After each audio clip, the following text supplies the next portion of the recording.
Hey everybody, it's Brad at Dayport Brothers LLC out in Versailles, Ohio. Going to do another walk around video followed by an operational video on this 2020 Bobcat E32i excavator that came in and we're putting up for sale.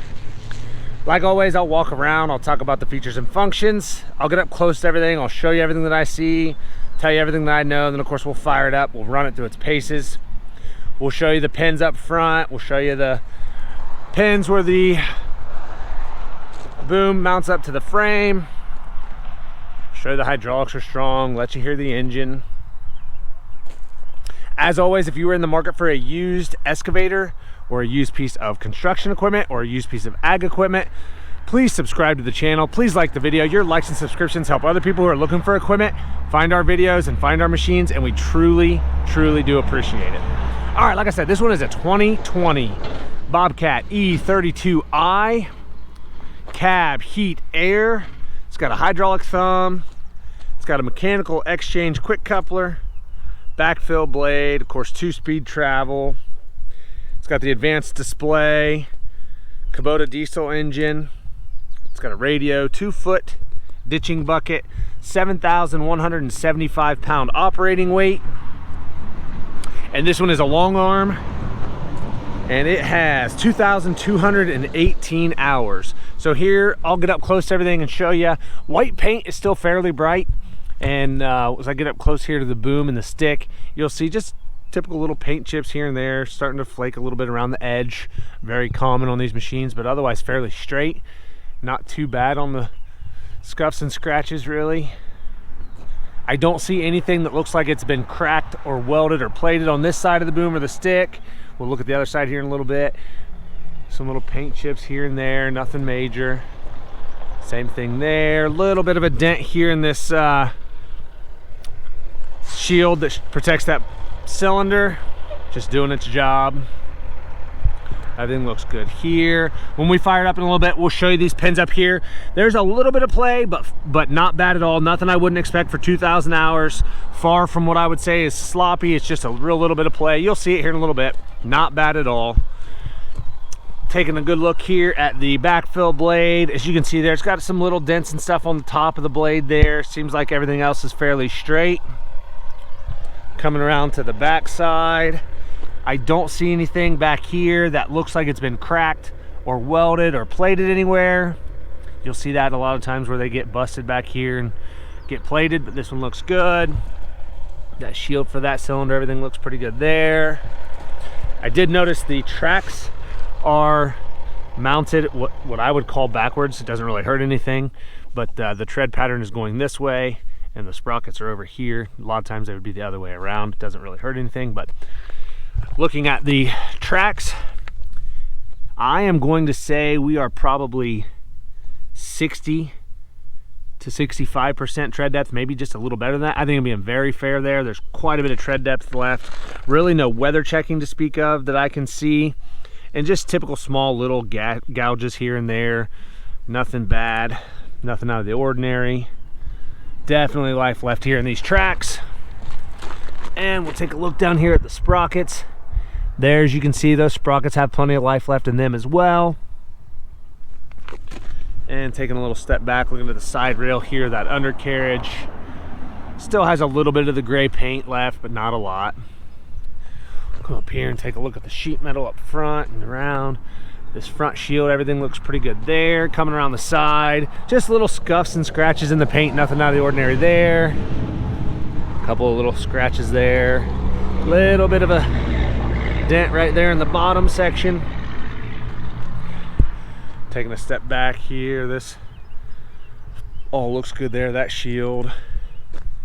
Then around the back, the engine enclosure, everything looks really good there. That door is nice and straight. Just some little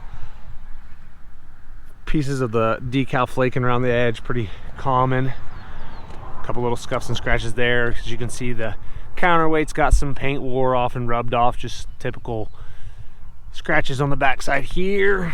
Take a look underneath. I don't know how well you guys can see that. It's hard for me to see the camera the way I'm down here, but nice and dry. Looks like it is missing there's probably supposed to be a little inspection plate there. I don't see it, but Everything looks good by both drives. Coming around to this side, everything looks good here. This enclosure here over the valve body and the hydraulics, fairly straight. It's got some scuffs and scratches here. I don't see anywhere that it's busted, but it does have a couple little scratches. And same thing down here with the sheet metal. You'll see there's some paint flaking off right here, a little bit of a dent there. Just typical scuffs and scratches here, but as you can see, that gray paint is still fairly reflective, but it does have some scuffs and scratches there. A bit of a dent here as well. Taking a look at the tracks on this side, they match up really well to the other side. Very, very similar. Again, really no weather checking that I'm seeing, just typical little scuffs and nicks here and there on used tracks, but plenty of tread depth left. Looking at the sprockets on this side, again, plenty of life left there in those sprockets. They match up really well to the other side. And then here again on this side, looking at that side frame of the undercarriage, not much of the gray paint left, but there's a little. And you can kind of see some of this paint starting to peel a little bit here on the edge of this gray. It's very common on these. It always starts flaking off around the edges. A little bit of a dent right there and a little scratch, paint chip rather. Again, looking at the back side of the blade from this side, I don't see anything that looks like it's been busted or cracked or welded. Everything looks pretty good there. And taking a good look at the boom and the stick on this side. Again, just little paint starting to chip around the edges. Couple little scuffs and scratches, no big deal. Nothing out of the ordinary for a used mini excavator. I don't see anything that looks like it's been busted or cracked or welded on either side of the boom or the stick. It is a long arm, like we said. Hydraulic thumb. It is a 2-foot bucket. They have the teeth off. They were using it as a ditching bucket. They does still have the bolt holes. You could add teeth if you wanted to. That bucket's actually fairly straight. I don't notice any huge dents or dings there in that bucket. Mechanical exchange coupler there. Come around to the back, take a look inside the engine compartment here. Okay, kind of hard to get in too far with this camera set up the way it is, but as you can see there, a little bit of dust and dirt, nothing out of the ordinary there, but everything seems nice and dry. I don't see any oil or diesel or antifreeze running down the side of the block. We're in here by the injection pump. Everything looks good in there. Kind of go slow here so you guys can see. Try not to move much. Again, down in there, everything looks pretty good. Pop this side shield over here and we'll take a look in here at the valve body and hydraulics. Again, like I said, the paint's just starting to flake. It's peeling just a little bit off that edge. In here, again, a little bit of dust and dirt, but everything looks fairly dry here on that valve body. I don't know how well you guys can see it, but I don't see any oil pouring out anywhere. It looks dry down there in the bottom. Now, I say it with every used machine. I'm sure if you go over it with a fine-tooth comb, there's going to be a seep or two somewhere, but I don't see anything that is pouring oil out or anything egregious. I don't know how well you guys can see in there. Fins are pretty good on the coolers and radiator in there. Take a look at the cab now and the interior. All the glass seems to be good. The top all seems nice and square there as well. I don't see any cracks or spider webbing in any of that glass.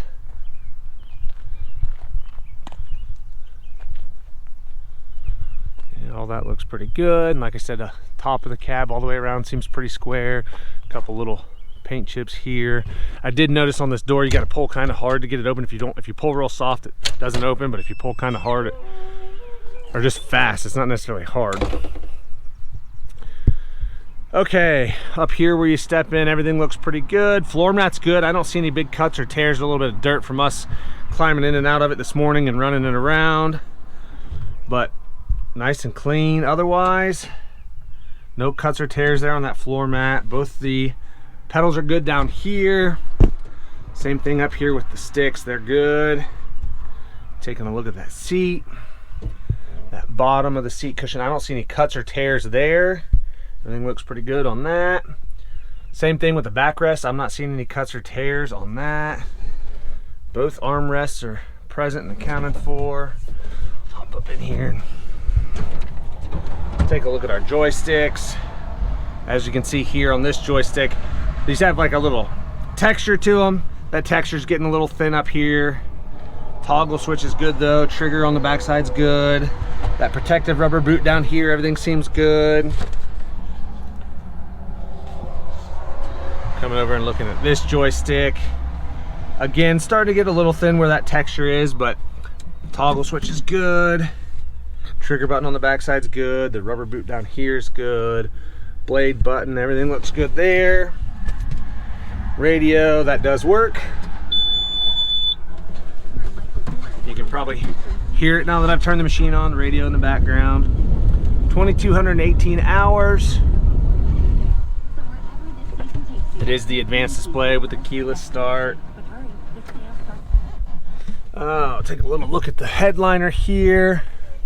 Just a couple little dirt stains and a little bit of like grease. A lot of times what happens is it gets on that front window, and then guys lift that window up and it gets up here on the headliner. Otherwise the headliner's pretty good.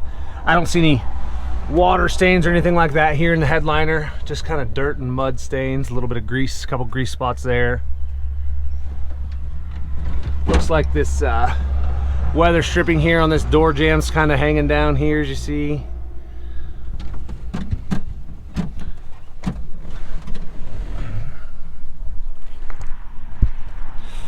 All right, like I said, this one is a 2020 Bobcat E32i, 2,218 hours. Lots of photos on our website. That's listed down below in the description. If you have any questions, comment down below. We'll try to answer them for you. We'll get those doors shut. We'll fire it up and get right into an operational video.